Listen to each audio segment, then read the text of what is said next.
This is Awareness Explorers.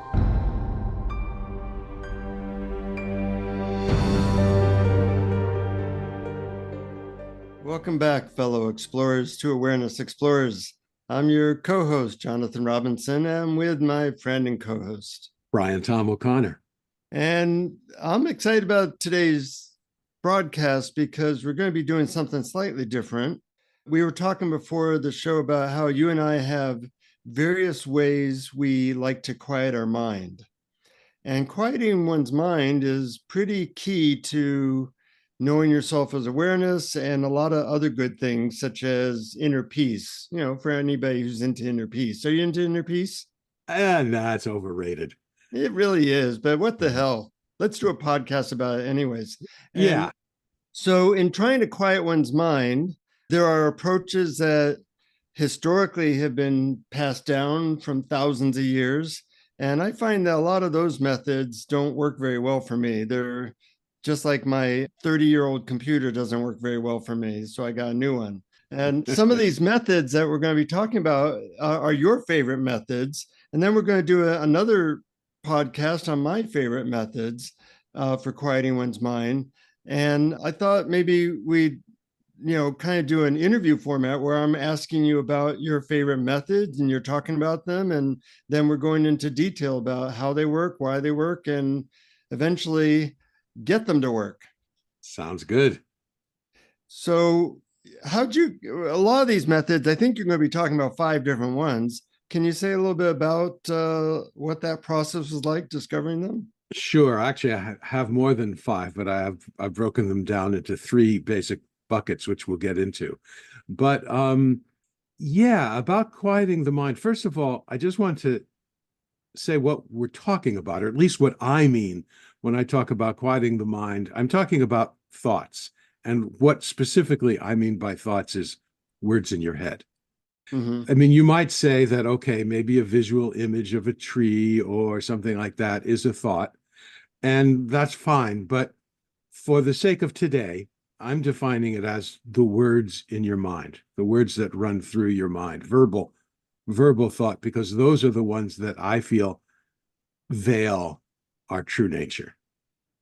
And they do a damn good job of it with incessant thinking, like all the time, and comments on practically everything.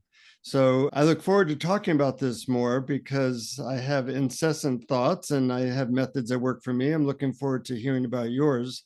But you mentioned these 3 buckets that the methods fall into. I'm wondering if you can tell me more about that. Oh, okay, sure. The 3 basic buckets are ignoring thought, which is the simplest way, and that works for some people and not for others. Yeah, I find that when I ignore my thought, it starts screaming at me. Yeah, exactly. But every once in a while, I've sat down and have been able to just say, oh, just ignore the thoughts.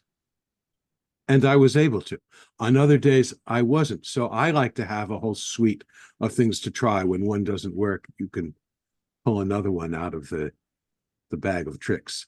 The second bucket is turning attention away from thought, turning attention to what is not thought. And that includes basic awareness, but it also includes nonverbal things like body sensations and sounds. Mm-hmm. And the third bucket is actually looking at thought directly and delving into its nature.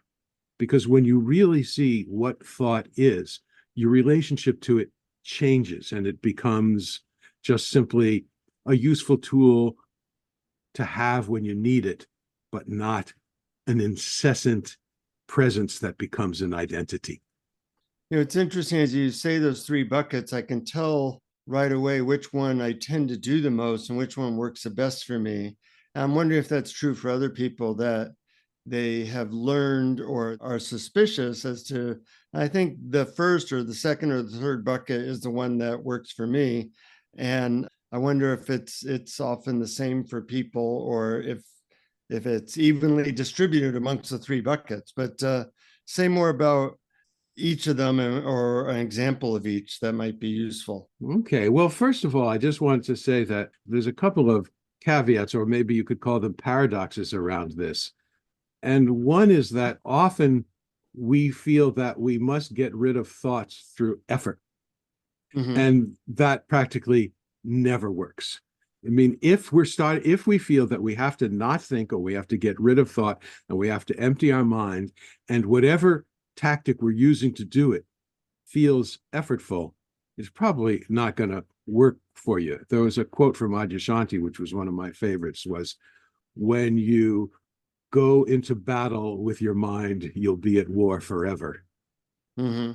And that's why I think that turning attention away is a good practice. And the other caveat I would say before I go into the first bucket is that it's helpful to quiet the mind, because the mind and its incessant thoughts about past and future veil what I believe is our default state of happiness. But Mm-hmm. at the same time, it's really useful to know that that clear field of pure awareness is always and already there, even when thoughts are running through your mind. So it doesn't have to be this thing that I either succeed or I fail. You can try and quiet the mind, and then it makes that pure background of love and joy come into the foreground. But another way of approaching it is just to notice that even when your mind is busy, that pure background is still there. And so that you could maybe call that a fourth bucket, or just a way of like taking a little pressure off so that you don't have an achievement mentality about it. Mm-hmm. I like that fourth bucket, because really in that fourth bucket, you're focusing on at least trying to be aware of awareness. And as you become aware of awareness, whether there's thoughts or not doesn't really make much difference. That's right. And you don't get this sense of, oh, I failed because I haven't quieted my mind, when you've succeeded at noticing that that choiceless awareness, which is already okay with everything that appears in it, is always there, even when your mind is busy, Mm-hmm. just waiting for you to turn your attention to it. So that being said, what are some examples of these different buckets? Well, for instance, in the first bucket, ignoring thought, there's just actually just ignoring thought. Just choose to simply ignore them. But some people can do that and some people can't. And as I mentioned before, I can do it sometimes and other times I can't. And so sometimes it's useful to have a metaphor around it. For example, imagine that those thoughts in your mind are like the scrolling text that goes across the bottom of a news screen on TV. And you can just say, okay, I'm just gonna look at those faces. I'm not gonna look at that scrolling text. I'm just gonna ignore it. Yeah, I have a friend that says that he thinks of his thoughts as like a radio playing in the distance that he is not interested in. Yeah, you're right. That's a good way of putting it. A radio playing in the distance. Yeah, exactly. You can ignore it, or you can change the channel, but that's more in the second bucket. But yeah, I like that. Another way to do it is a method I call slippery mind, which is imagining that your mind is just made of a surface that's so slippery that when a thought comes in, it just can't find any purchase, and it just slips out the other side.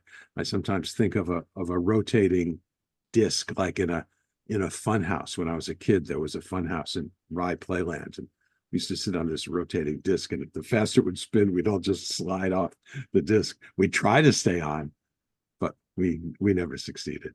Well, I think visual images like that can be very helpful. I was just trying to, as you talked about it, and I said, imagine each thought is just slipping right off my brain in that way. And I could really feel that immediately, like, wow, that really could work. I don't need to focus on that thing that was bothering me or whatever it was. Yeah, exactly. And I use the image of that funhouse disc, but everyone can customize it to what works for you. Oh, and by the way, I'm going to be going through all of these in the guided meditation later, so you don't need to take notes now.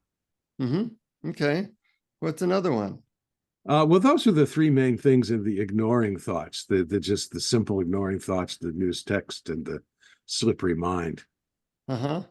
And I think as you try these things in the guided meditation, or even right now, you start to really immediately get a sense which ones kind of resonate with you and which ones don't. And when we had this discussion before the podcast, we realized that each of us had come up with kind of our own take on quieting our mind, and that our methods were different. We had no methods that were the same. And I found that pretty interesting because we both explored this a fair amount.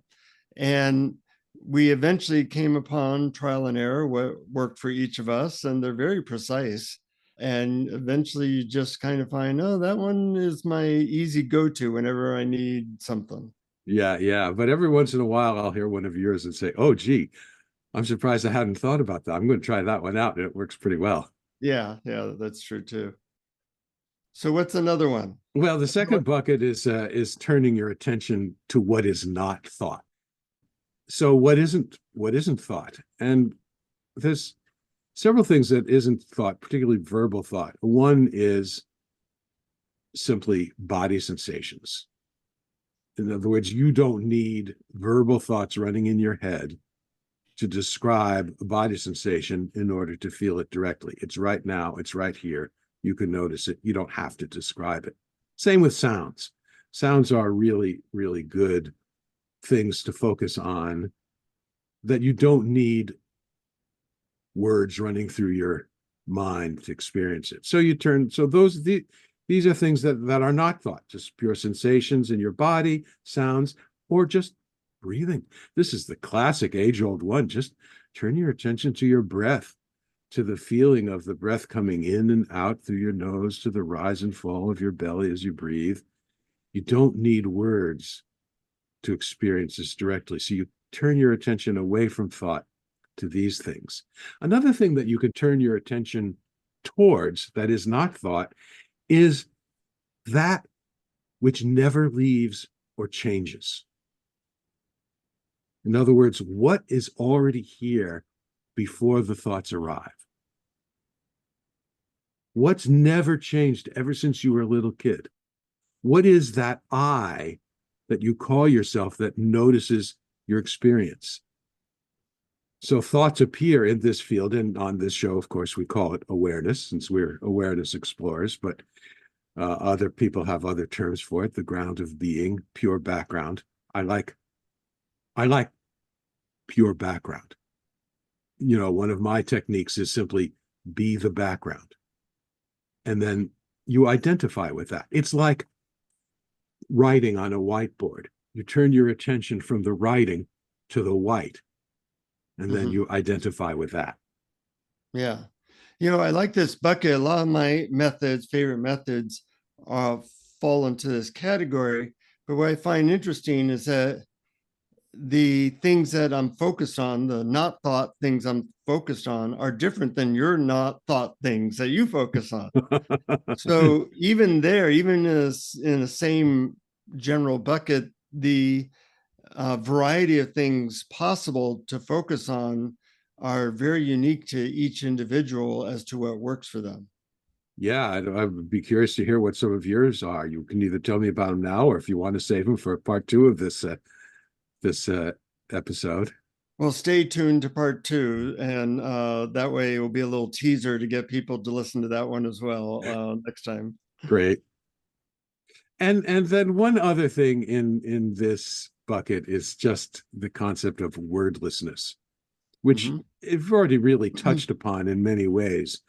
But if you just do the wordlessness practice directly, and it basically involves asking yourself, what can I notice about my present experience without using words to describe it?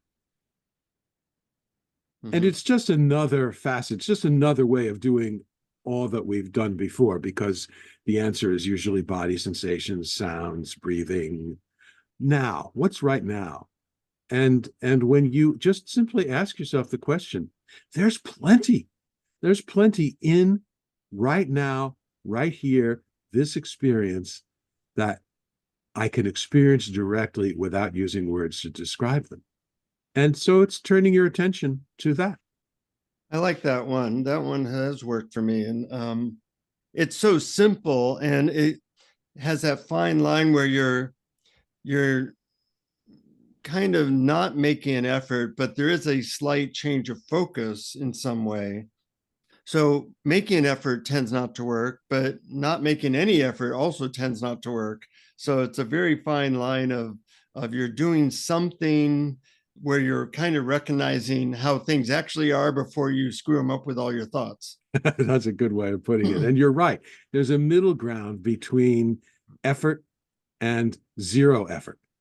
No effort. I mean, because you could, no effort is like, I'm going to sit on the couch with a beer and watch TV. That doesn't require much effort at all, but that's not going to help reveal your true nature. So I usually think of it as the least amount of effort possible to turn your attention to pure awareness and be the background. So what's our third bucket? The third bucket is the opposite, which unintuitively works well also. And it's looking at thought directly and delving into its nature. And the ways you can do this are by asking very pointed questions like, you've got words running through your head, right? You can hear them, or sometimes you see them, or however the individual experiences them. But you ask, well, who are the words in my head talking to? Another question to ask is, did I create these thoughts? And actually, most of the time, we don't decide to think anything. Thoughts just appear. And when we know that, then it's more easy to separate from thoughts. Another question is, where do thoughts come from? So you're turning attention to thoughts by looking at them, and by the very fact that you are looking at them, you create a separation. You're less identified with thoughts. You also have a question about how thoughts are really trying to answer problems. Can you go more into that one? Yeah, and this is actually my favorite one, or at least recently. I've gotten a lot of traction with this one, and this is the last one in this bucket, which is simply seeing that all thoughts involve problems. And perhaps without exception, I suppose some people can find an exception, but I hardly ever do. If you look at each thought as it arises, and you ask, what problem is this thought trying to solve? And it can be something very simple, like, what am I going to say next? Or what am I going to do about some payment that I need to pay, or some disagreement I'm having with someone? How do I convince somebody of something, or whatever? Practically all thoughts involve problems. And when you really see that that's the nature of thought, and you ask the question, which is one of my favorite glimpse practices from Locke Kelly, which is, what is here now if there are no problems to be solved? I'm sure that's a paraphrase, but that's basically it. And when you see that and you say, well, can I just for now let go of trying to fix or solve anything? Then a certain, at least for me, a certain relief, a certain lightness, a certain laughter comes over, like, oh, you mean all that incessant thinking was just trying to solve a problem? And they're useful. Thoughts that solve problems are needed when you have to get to the airport on time, or when you have to make up a grocery list or balance your checkbook. But that's when they become demoted to servant status, because as the famous quote goes, the mind is an excellent servant, but a poor master. It seems like in this bucket, you're using different types of questions to look at thought and maybe put them into the larger realm of awareness, or the context of the larger field of awareness. Yeah, that's absolutely right. And you you see that thoughts are simply another appearance in awareness, along with sounds, sensations, sights. These are just appearances in awareness. And you are that pure awareness in which sounds, sights, sensations, and thoughts appear. Mm-hmm. So really, the shift in identity is key, and has always been in this kind of practice. You know, one of the questions you ask is, what is here now if there's no problem to be solved? And can you let go of any problem to be solved right now? That became very close to kind of the Sedona method questions, which is, can you identify which category of thought you're in, such as control or approval or security? And then can you let go of wanting that category right now? So would you say that that fits into that bucket as well? Yeah, absolutely. I think that's a really good example of it, because you're looking at the nature of thought, Mm-hmm. and you're asking, can I let go of what is being demanded of me by this thought at this moment, just for now? Mm-hmm. I like those types of questions because the questions are focusing on something that's happening now that is kind of obscuring awareness, and then asking you, can you either see the bigger field or can you let go of the obscuring thing? Like, for example, can you welcome the knower, like the know-it-all, maybe? And then could you let go of the know-it-all? Or Mm-hmm. could you welcome the desire? Before the podcast, I was feeling maybe a little bit of disapproval from a friend of mine. And I was kind of battling that in my head, well, they shouldn't have disapproved me or whatever it was. And then, so I asked myself, could I feel my desire for approval? And then could I let go of my desire for needing approval just for right now? And all those types of questions, which really I like the formula. Ask yourself the question about what you're currently experiencing that could be called an impediment to pure awareness, and then ask yourself if you can either let go of it or see the larger field that it appears in. Mm-hmm. Yeah, those are really great examples, I think. Yeah. And it's interesting when you describe what happens when something like that happens. You get a feeling of disapproval from someone, or anything where you think something shouldn't have happened. What the natural thing that happens is your mind starts running through the scenarios with the shoulds and the shouldn'ts. And these are really aren't these internal dialogues in your mind? Aren't they Mm-hmm. words running through Mm-hmm. your head? Yeah. I do a lot of couples therapy, and in couples, they're always looking for who's to blame for the problem. Yeah. And it never goes anywhere. No one ever says, oh, now I see why everything I've been doing is wrong. Thank you for showing me the errors of my ways. Now I'll stop that. That's never been uttered on earth. And in a certain way, we're doing the same thing inside our minds, where we're trying to blame a person or reality or the situation so that we can feel kind of on top of it. And it doesn't really do anything other than make us upset, and it doesn't accomplish anything usually of any value. That's right. It absolutely doesn't.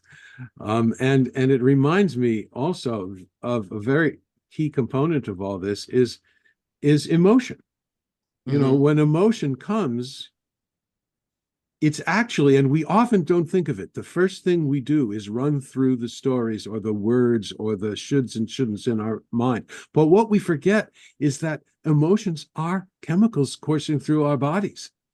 And when we turn our attention, and this would be in the second bucket, turn our attention away from the thought and the stories to, where in my body am I feeling this emotion, these sensations? that changes your relation to emotion right away. And it Hmm. takes the should or the shouldn't, and because it lessens the possibility that you're going to need a strategy to not have the emotion. When you get used to turning your attention from the story to the physical experience of it, then you can start dropping the strategy to prevent having the emotion. And it's those strategies that prevent emotion which lead to depression. Hmm. This morning, I was getting caught up in a political fight inside my own head, thinking that a politician I know was not doing what I wanted that politician to be doing, as I often fight with him in my head.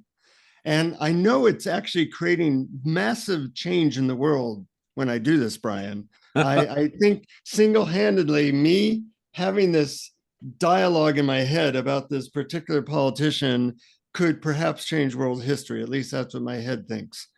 And as I became aware of this ridiculous argument in my head, it made me realize to use one of your third bucket things, which is examining it. I said, first of all, I said, is this argument doing me any good? And then, is it happening right now? And that also kind of brought me back to the reality, which happened in this case to be me walking through the woods.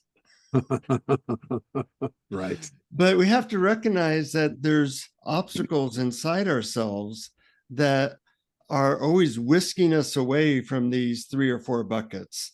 And I think another necessary ingredient in quieting your mind is being aware of your particular main ways of avoiding these buckets and being whisked away into unproductive thinking patterns. Yeah, that's exactly right.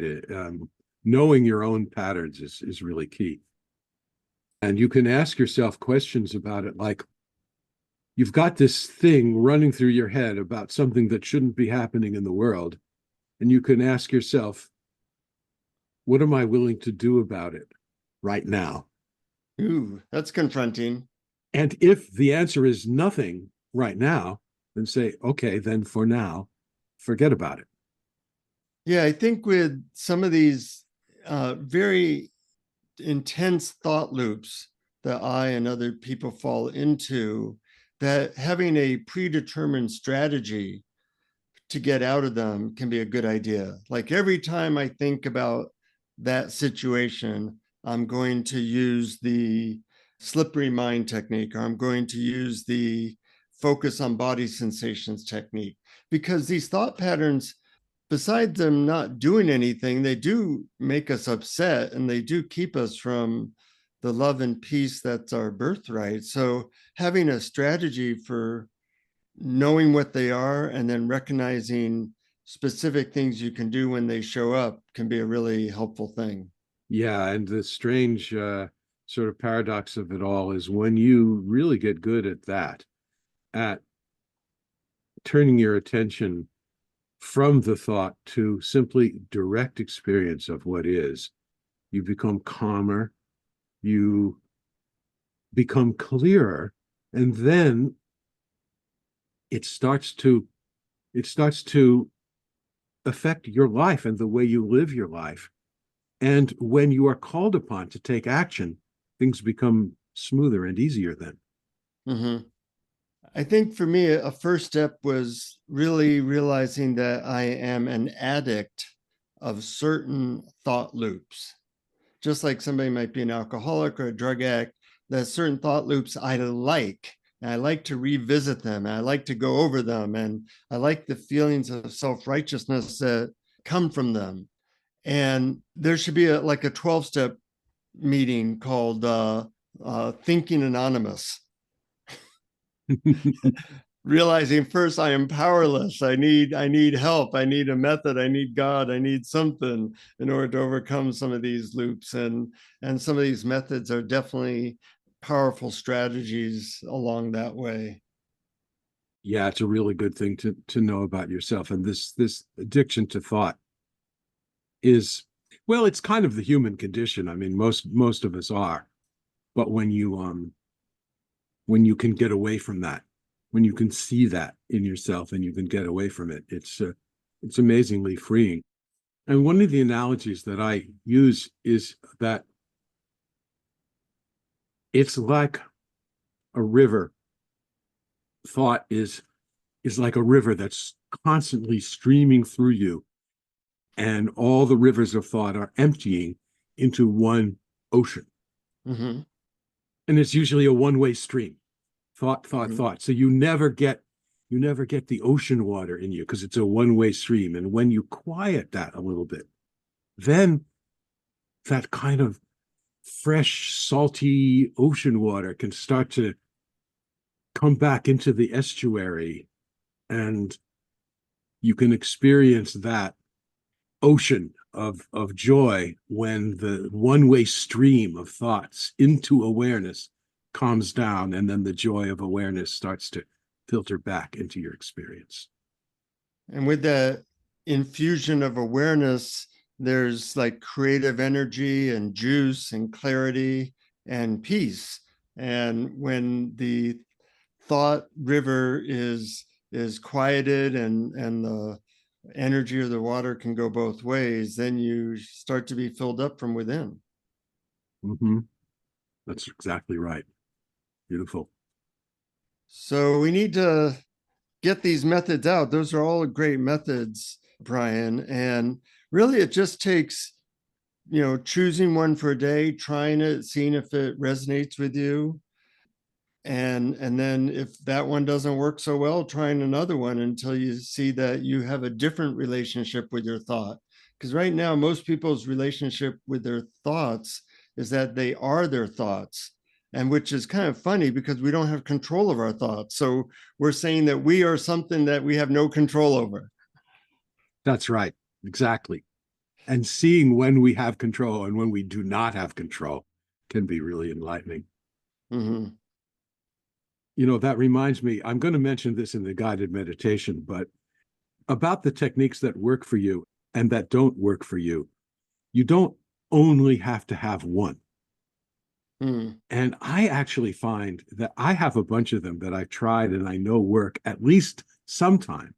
And let's say I sit down for a meditation session and the mind is quite active. I have a bunch of techniques that I can call upon and I can try and I can just sort of improvise. It's like a jazz instrumentalist who knows a whole bunch of chord changes, who knows a whole bunch of scales, and he's got them under his skin so he can just improvise. So that's what I do when I sit down. I just have a lot of methods and I just sit down and play jazz with them. That sounds beautiful. Well, I look forward to hearing your jazz improvisation in your guided meditation. Oh, great. Thanks. Okay, so let's dive right in. So, first, as always, take a nice, easy, deep breath and scan your body to see if there's any clutching or holding. And if there is, simply breathe into it and let it dissolve with the breath.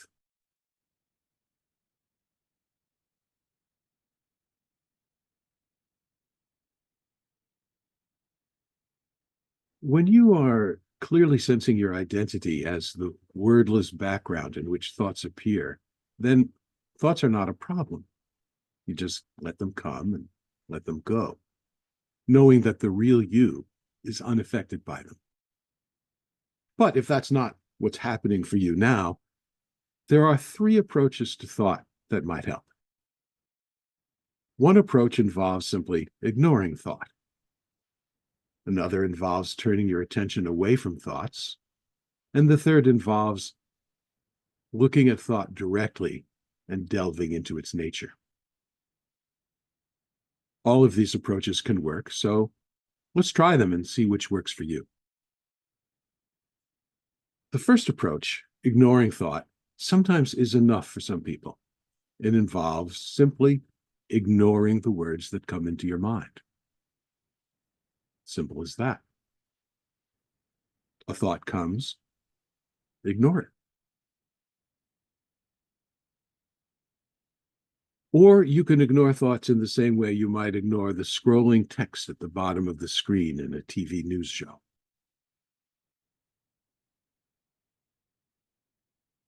But for some folks, thought is too insistent. And so you need a little extra something, a little extra inattention.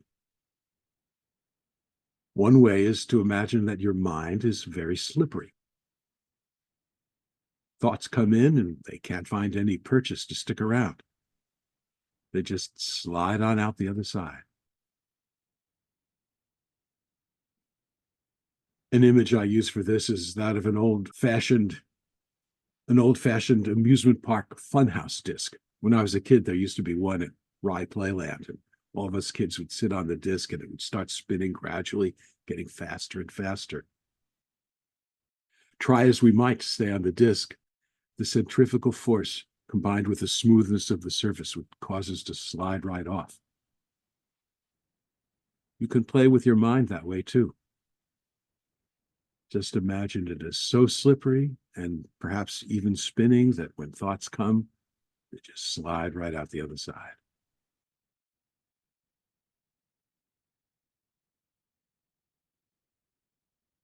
The second approach is to turn your attention away from thought to what is other than thought. A good example is your body sensations. You don't need thought to notice your body sensations. You can feel them without describing them in words. Just notice them without describing them.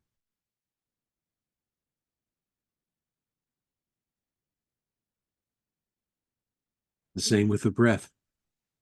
You don't need thought to notice your breath. You can feel yourself breathing without describing it in words. Just notice your breathing without describing.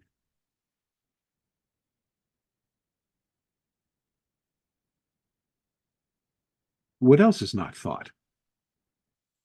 That which is continuous, that which never leaves or changes, that which was there before thought arose, that in which thought appears. Notice that. Be that. Identify with that.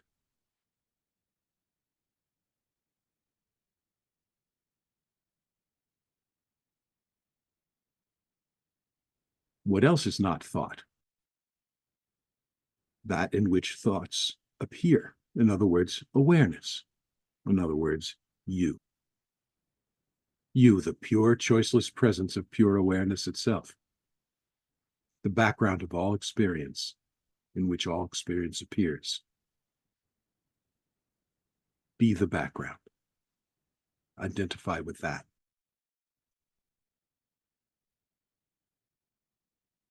Another second approach method you can try is wordlessness.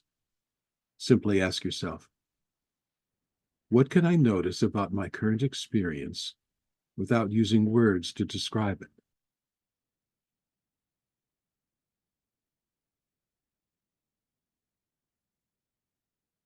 With some practice, you can learn to even ask this question wordlessly as you notice your direct experience.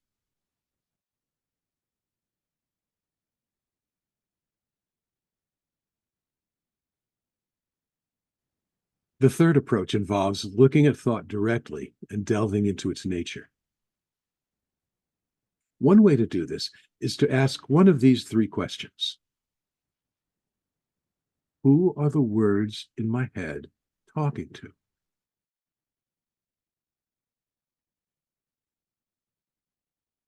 Do I create thoughts?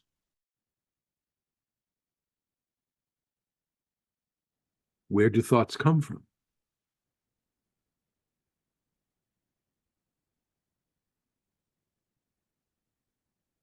Asking these questions can reveal that thoughts appear to you. You are not thoughts. You are bigger. You include thoughts and everything else, and thoughts are just simply one of many appearances in you, awareness.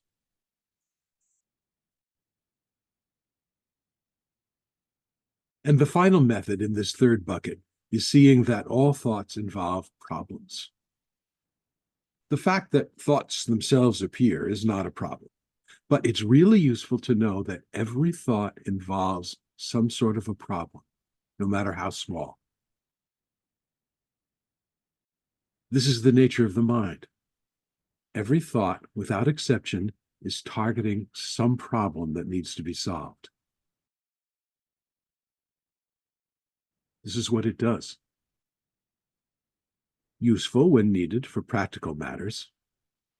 Utterly useless if you want to discover your true nature as boundless joy. So here's the game. Relax and don't try to change anything in your experience, just for now.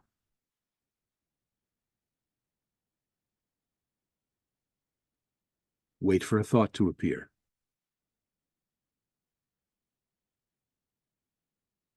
Ask yourself, what problem is this thought trying to solve?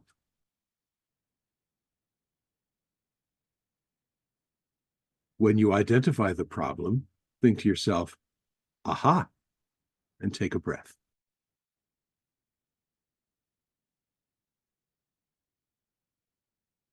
Wait for the next thought. Repeat. Here's some examples. How do I do this? What should I make for dinner?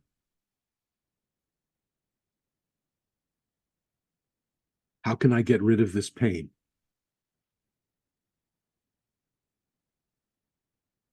What should I say next? These are all thoughts. These all involve problems.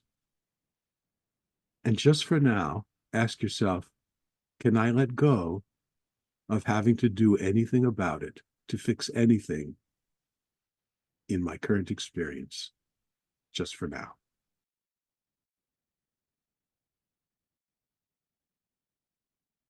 Try this on your own for a few minutes. If you prefer, you can try one of the other methods. And as you get better and better at each of these methods, you can flow freely from one to the other and simply play jazz.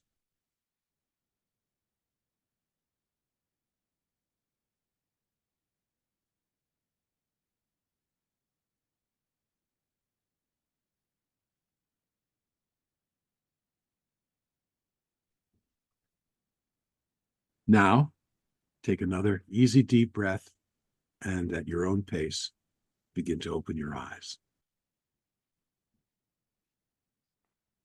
Well, that had a full menu to choose from, and people are going to like at least one of those things on that menu. Yeah. If not all of them. And if you eat all of them or digest all of them, you'll be very full of your true nature. Yes, that is my dearest wish for all of your listeners. Great. Any final words about your recipe for going beyond thought? Don't make a competition out of it, or don't make it some incredibly difficult thing that you need to really work hard at. It's all so much easier than you think it is. Yeah, it's a not so much an effort, but a very effortful non-effort. Yes, that it's letting go. It's like, how do I let go? It's like, let's say you're holding on to a pencil. How do I let go of this? Open your fingers. Yeah. Well, may our listeners have open minds, open fingers, and open hearts. Oh, I couldn't have wished for better. Until next time, keep exploring. Keep exploring. Thank you for listening to Awareness Explorers. To learn more, you can check out our website at awarenessexplorers.com. Please subscribe to our podcast on your favorite podcast app We'd love it if you would post a review. And please share our link on Facebook and with family and friends, because knowing yourself as awareness is the greatest gift you can give yourself or someone you love.